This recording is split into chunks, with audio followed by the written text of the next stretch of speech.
আসসালামু আলাইকুম।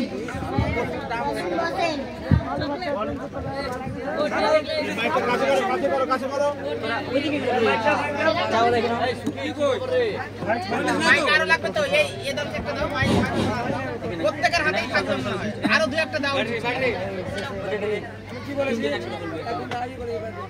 তুই মাঝহাব মানিস? আবার কি তুই মাঝহাব মানিস না?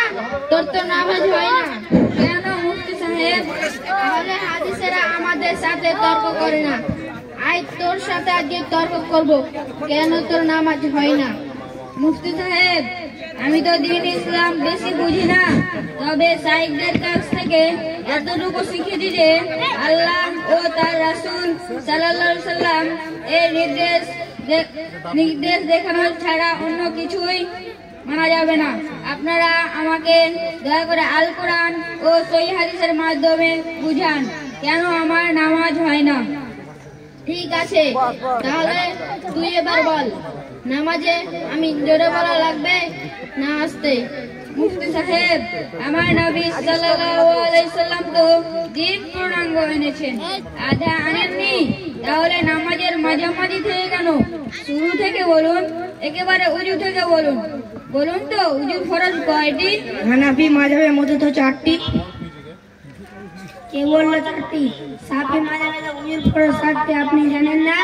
এমন কোন আয়াত কোরআনে নেই যেখানে আল্লাহ বলেছেন উজুর ফরজ 7টি। তার মানে আপনি কেবল কোরআনের ফরজ মানেন, হাদিসের ফরজ মানেন না।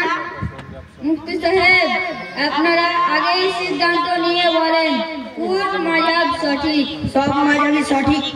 এক মাযহাব মতে উজুর ফরজ 4টি, আর এক মাযহাব মতে উজুর ফরজ 7টি। দুটোই কিভাবে সঠিক হয়? জবাব নেই, নীরব। বুঝতে পারছেন না তিন মুফতি, বিপদে পড়েছেন। আগের প্রশ্নের জবাব করা হবে, এখন তুই বল, ইমামের পিছনে সূরা ফাতিহা বলা লাগবে না লাগবে না? মুফতি সাহেব, সূরা ফাতিহা বলার আগে হাত বাঁধতে হয়। হাত কোথায় বাঁধবো? নাভির তলায় বাঁধবি, নামাজে হাত বুকের উপরে বাঁধবি।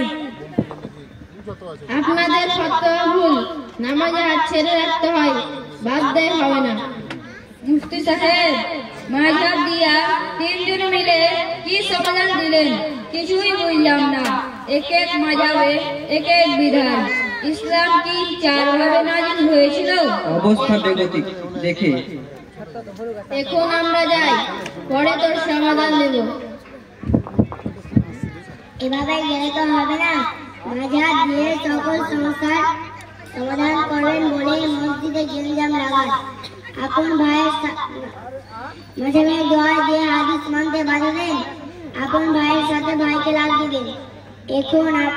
এখন আলতে আপনারা আমাদের, এখন 2 মাস আপনারা আমাদের সমাধান আলতে আপনারা কি ধরনের মাযহাব দিয়ে সমাধান দিতে পারলেন না? মাযহাব দিয়ে কি ধরনের ইসলাম আপনারা আমাদের দিবেন? হাতে নাতে ধরা খেয়ে 3 মাযহাবী মুফতি লিখে দিলেন প্রচলিত মাযহাব ইসলামী সমাধান দিতে ব্যর্থ। আপনাদের কাছেও তথাকথিত মাযহাবী মুফতিগণ ও তাদের ভক্তরা এমন ফিতনা করতে এলে বলে দিবেন, আগে প্রমাণ করে দেখান 4 মাযহাবই সঠিক।